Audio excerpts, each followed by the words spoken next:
Hello and welcome back to The Long Short. I'm your host, Drew Nicol, and I'm solo this week as Tom is in Dubai as part of our Middle East Forum. More on that later.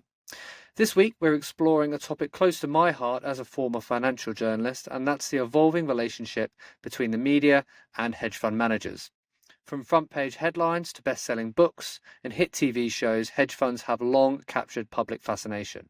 But in reality, they're more than likely to be quite media shy. However, as the industry grows, so too does the public interest and the media attention, and this presents both opportunities and risks. So, how should hedge funds engage with journalists?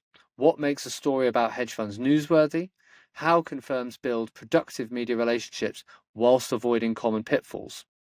To help demystify this world, I'm joined by Will Wainewright, a financial journalist and founder of Alternative Fund Insight, who brings us an insider's perspective on how hedge funds can manage their media presence effectively. Will, you are very welcome to The Long Short. Great to be here. Thanks, Drew. So I'm sure many of our listeners will know you and Alternative Fund Insight, but just in case anyone doesn't know, would you mind just starting with just a quick insight into your background and, of course, AFI? Sure. I've been covering the wonderful world of hedge funds since 2011. I've had stints at Bloomberg and Eurohedge along the way, so covering newswires and trade media. I started AFI as a podcast in 2022 to interview interesting managers and allocators and provide a spotlight on a space where information can be quite difficult to come by. And I've carried that ethos into the AFI platform now, which is a gateway to global hedge fund and multi-strategy intelligence, from analysis and interviews to rankings of managers and allocators, all in one place. So, I'm 14 years into covering this sector. It continues to be such a dynamic space. It continues to be really interesting. And I can vouch for the quality of content you've put out, particularly some stuff on the multi-manager recently has rightly got some good coverage far and wide, and I definitely recommend it to all listeners as a great resource. I wanted to start in a very general sense because it's really interesting to me, and it's in this industry because it's so hard to try and count all the column inches and books and TV series and podcasts that attempt to pull the veil back on this murky world or perceived murky world of hedge funds. What do you think it is about what can potentially be quite the mundane world of sort of managing money and wheelings and dealings on Wall Street that has inspired so much attention, including by people that have nothing to do with the industry or indeed finance? Yeah, absolutely. No, I totally agree. I think if you look at who has the power and sway in financial markets, who can make an impact, who is really innovating with new approaches, often it is the hedge fund managers. Often it is the hedge funds who are at the vanguard of new trends, making waves. And you could go back to Soros in the 70s, 80s, 90s, look at his bet against the Bank of England. You had hedge fund managers suddenly becoming as powerful as central banks. He was one of those macro legends like Louis Bacon and Paul Tudor Jones, who suddenly had a lot of power. And these stories really captured so much interest back then. You had the fall of long-term capital management, which was another massive story. And then that takes you to the 07-08 crisis, when actually it was hedge funds who saw more clearly than others what was going on. And that was all covered in The Big Short. And nowadays you've got the dominance of the multi-managers with their approach, which is very innovative.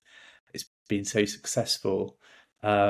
Now that power and that success can attract envy and also criticism as well. And even this week, we've had Andrew Bailey critiquing the pod shops and saying they could pose a threat to systemic risk.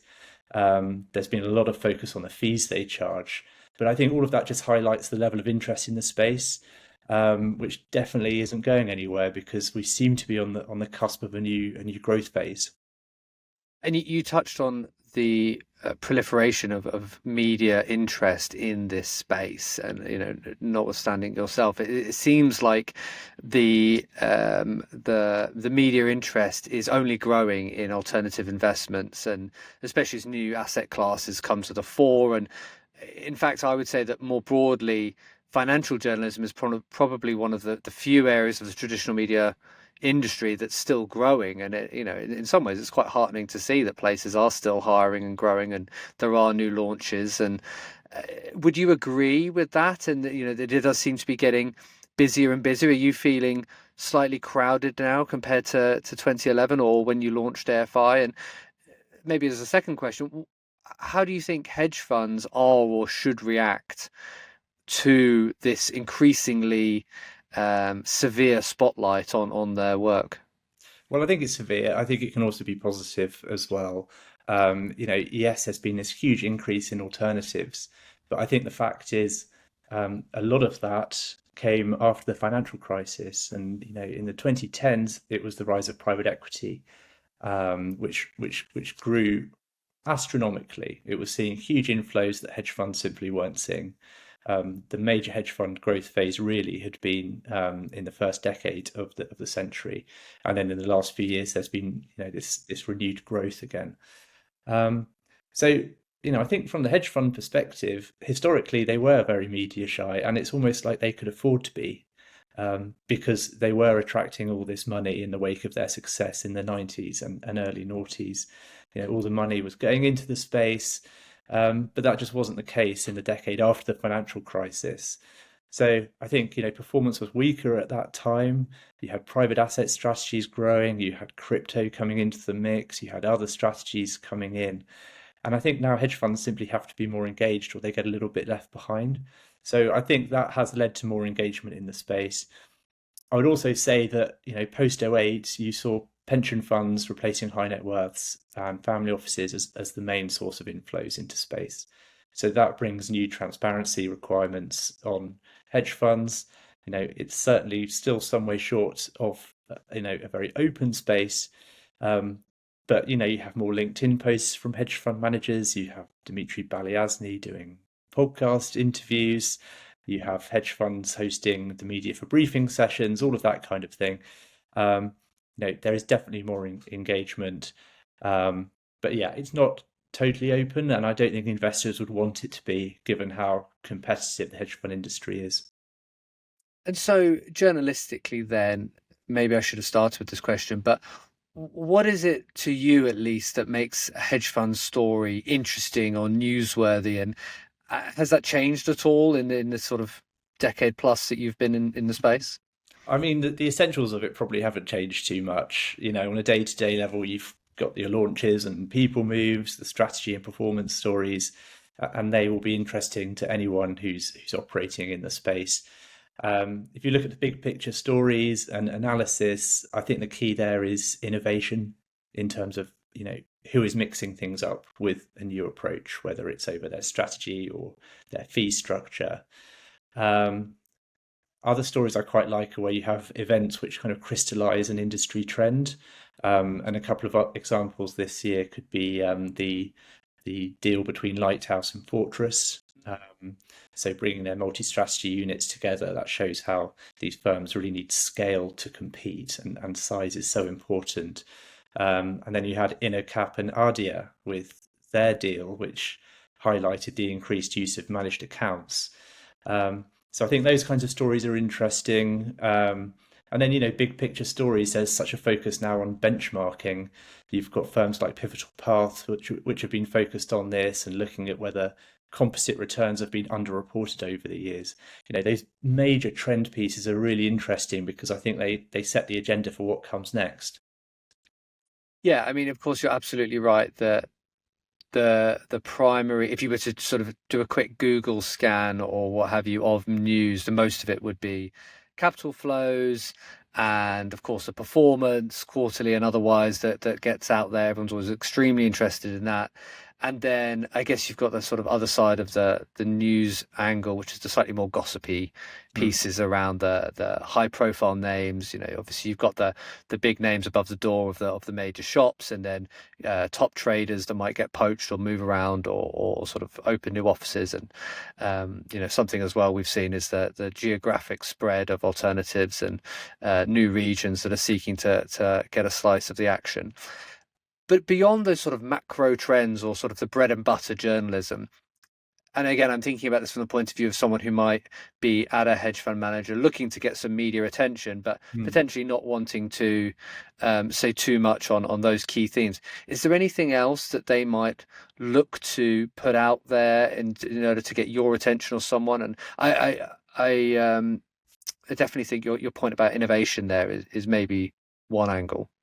Yeah, absolutely. I think if there's a new approach, then feel free to shout about it from the rooftops. Get the word out there. People are going to be interested in it. Um, I'd also say as a baseline, before anything else, it's important to establish those relationships so that you're then ready when you do have something to say and you do want to engage. Um, so, you know, have a coffee with a journalist, organize a background call, um, introduce yourselves, and then that can form the basis for a trusting relationship so that when something does come up, you can act on it. And, I think financial journalists are always open to having calls and coffees and meeting the industry to hear what they have to say. And it has become more common. You mentioned this sort of engagement. It has become more common for people to have um, dedicated PR people, either agencies or even in-house people among the larger managers. Mm. Sort of less common once you sort of go down the AUM curve. But for those people that are considering doing so, when it comes to, as you say, sort of building those relationships, in some ways it's sort of an insurance thing. You need to have it before you need it. When it comes to um, proactively getting yourself in the media or reacting to finding yourself in the media for for positive or negative reasons that you might not have constructed yourself. How would you suggest going about it? Because they may see regular names on bylines, but do you have any advice for them or someone who's maybe not a PR professional but looking to forge some bonds? Yeah, I think it's as simple as, connecting with that journalist on LinkedIn and, saying, oh, I read a few in your stories. It'd be great to, have an initial conversation. We're doing some interesting things at our firm. It'd be good to talk more and establish a connection. Even something as straightforward as that is a good starting point, I think. And I would say that the other reason it's good to have these relationships is, the journalist will then come to you if there are other stories going on, if there's a piece on, the oil price after an OPEC meeting and you've got an oil trader, they can maybe give an opinion that could then feed into that journalist's stories, and it's a good way of getting a bit more visibility for your firm. So I think just establishing those relationships is important. Then you kind of foster them, and the trust builds over time, and then you're in position to act. When there is a new fund launch or a hire or something that you want to get out there. And again, if you were to do a quick scan of the top stories of the lot of this year or going back further, I imagine I haven't run the numbers, but I imagine the vast majority of it would be around a cluster of key names, particularly the mega managers, and partly that's just to do with a trend of the moment, but it's probably true over a longer period as well. So for the rest of the industry, because of course, for those that don't know, those managers run the vast majority of assets, but in terms of the number of funds and the size of the industry overall, by a different metric, they do not represent the wider Yeah. industry. So for those sort of mid-sized emerging managers that are maybe keen to get some attention, maybe they're doing something particularly interesting, or maybe they just have a contrarian view on an established equity market trend or something. Sh- how should they think about the media or sort of should they care about getting out there or should they just sort of try and hide? Of course, I know a slightly loaded question for you. Yeah, well, I think I agree with how you split things up there. Those big firms we've talked about, particularly the multi-manager platforms. Most of them are closed to new capital. So having a media strategy for them isn't really about fundraising. It's just kind of keeping things ticking over and being able to fact check and react when needed. Um, but I think for a small or mid-sized firm, obviously it is about growing. and becoming one of the big firms of tomorrow. And I think having visibility in the market can be really quite powerful. If it's, as I say, giving a quote about the oil price, or speaking out about hiring trends that you're seeing, or the day-to-day experience of being a smaller hedge fund. If you have links with the media, it means that they are more likely to come to you when they are working on those stories. Um, and visibility will mean that you get noticed, and I think that's something that prospective allocators will only respect and see as a positive thing. I'm not saying it should go too far. I think that if you're an emerging hedge fund manager, you don't want to be in the press or speaking about issues the whole time, because investors will want you to be focused on the day to day. But I think I think it's definitely a positive. And the other thing I'd mention is that I think for a lot of people speaking to the media, I like to think my contacts too, they do appreciate speaking to me, because I can give them my take on what's going on in the market and the trends I'm seeing. And the hedge fund industry can be quite a siloed space, I think, for those working in it. It's hard to get too much awareness beyond the media, beyond some industry events, of what's actually going on. So I think speaking to journalists can be helpful in that regard too. Actually, just to say that, it occurs to me, could I flip that question and just put it back to you? Because the other thing that I sometimes hear from speaking to AIMA members is them saying, well, of course we have a view, we have our PMs and whatnot who are very knowledgeable about their subject matter, but they might be thinking, if they're not, again, sort of trained in sort of how to sell a particular angle to a journalist, they might think, well, what have we got to add to this conversation? So could I ask you to sort of pull back the veil on the journalism side of things and explain how difficult it can sometimes be from a journalist point of view? Because obviously the power dynamic there might be perceived either way, in the sense that, I know, and I'm sure you'll agree, that it can sometimes be just as difficult to get a new name beyond sort of a few key, very vocal people, to find out who these names are. They might be all on the same street, but it doesn't necessarily mean they exist or that they have a public brand. And it's often a big challenge for journalists who are very keen to seek out new voices. Yeah, yeah. I think that comes down to, the quality, but also the quantity of having relationships and having quite a diverse pool of people to speak to within the industry. I've developed mine over time, and that's the case in financial journalism. I think you kind of build these things over time. But yeah, in terms of working out the key drivers behind price action in the markets, or behind a certain hedge fund strategy doing well, you can only get that by kind of speaking to the industry, whether that's having on the record discussions or having background discussions that are based on trust. So yeah, I would simply say to your members, it's about having those conversations based on trust. And and I think I personally pride myself on a really professional approach. And I know that 99% of my colleagues in the financial press also do.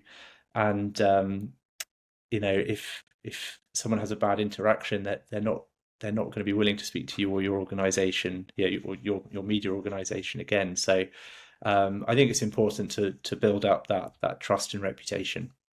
Yeah, I think that's a really important point, that sort of the considerations do go both ways in many ways, and that might not be immediately obvious in the first instance from a hedge fund manager's point of view. Mm. You've sort of touched on it there about bad interactions, so maybe now's a good time to ask. You've given some good advice, but in terms of mistakes or common mistakes or pitfalls or just general foibles that can come from engaging with the media, I don't know if you have a particular instance, and don't feel the need to out anyone, but just more broadly in terms of any advice on how not to do it. Well, I think the key here is just to be straightforward. So, the first thing is, if you're going to interact with the media, always be truthful. If you're not going to interact, if you don't want to engage, then that's absolutely fine, and that will be respected. Um, but it helps to be straightforward, even if it's a case of saying, our policy is not to engage, not to comment on anything. Um, this is no exception. Have a good day. I'm not going to take it personally. So I think just really be straightforward and professional is the most important thing. And just sort of to go a bit further on that, you talked there about sort of an on background Mm, conversation, and there's a lot we could say about the possible sort of rules of engagement, and mm. there's some very sharp-elbowed PR firms out there, and equally sharp-elbowed journalists who will or won't put up with certain circumstances for engaging. But again, seeing as I'm sort of pressing you for so much for advice, just at a very basic level, could you just outline sort of, when it comes to this engaging, sort of assuming automatically on the record, and then what does it mean to say off the record and on background, and how can someone who might want to engage but worry that their LinkedIn message is going to suddenly appear on, AFI's front page the next day for some reason? Obviously, that's not going to happen, but Yeah, no, I think there are certain rules of the game which help stories, help kind of media and industry interactions, help the whole system operate, and on the record, off the record is pretty key to that. Um, so often off the record is used interchangeably with on background. So someone in the industry might say, look, I'm not going to comment publicly on this story, but on background or off the record, this is what's going on. These are the factors at play. And that's something that, is fairly common in the industry. I think it's become, less common as the industry has opened up to an extent, but is still fairly common. Um, so as I said before, if you're going to engage, and whether that's on the record or off the record on background, you know, always be factual. Um, I think sometimes it can get a little bit more difficult when there are different interpretations over certain things. Um, so, a communications professional might say, no comment, but on background, this is the case. And it might be that a journalist or an editor is less likely to attribute importance to that compared to if it had been on the record. Um, and the other thing is, which is important to say, is that everyone has a right of reply. That is an absolute core principle here, and that's even if you're reporting on a people move or something like that. You've got to let them know and say, just want to check this isn't incorrect. If you've got any comment, let me know.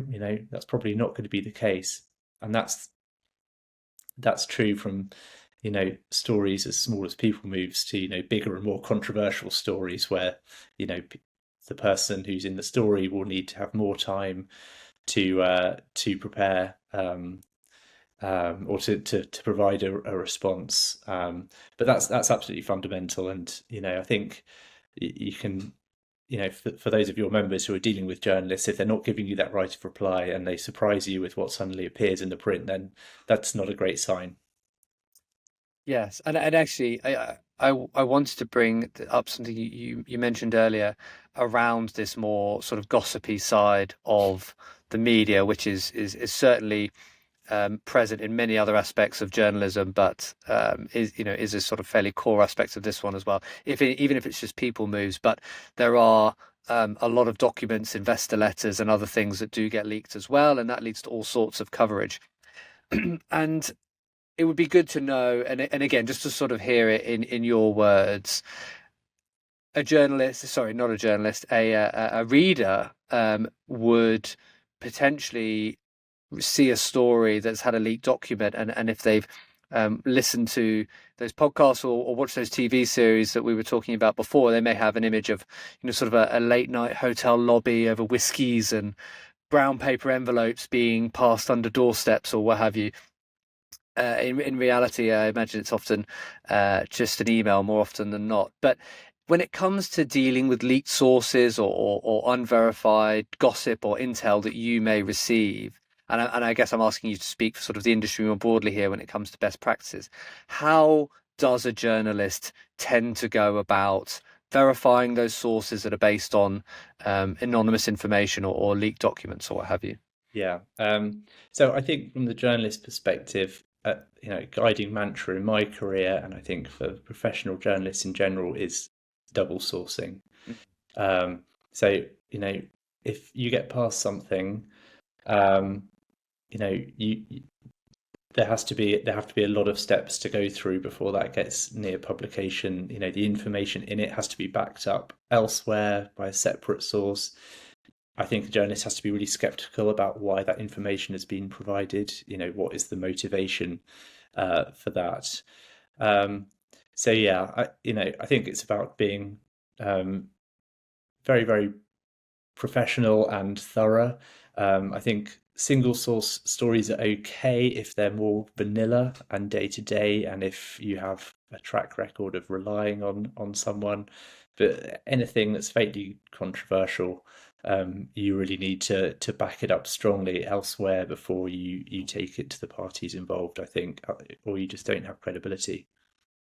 And I think I would agree with that and what you said earlier about 99% of journalists being in that professional camp. And although all sorts of stories do get published, generally speaking, sort of in my experience as a journalist and in a comms capacity, those stories have only been published because a high threshold of reliability has been reached. And I think it's in defense of journalists, although some of it might be quite scandalous. Just sort of, I'm speaking for the sort of the media more broadly here.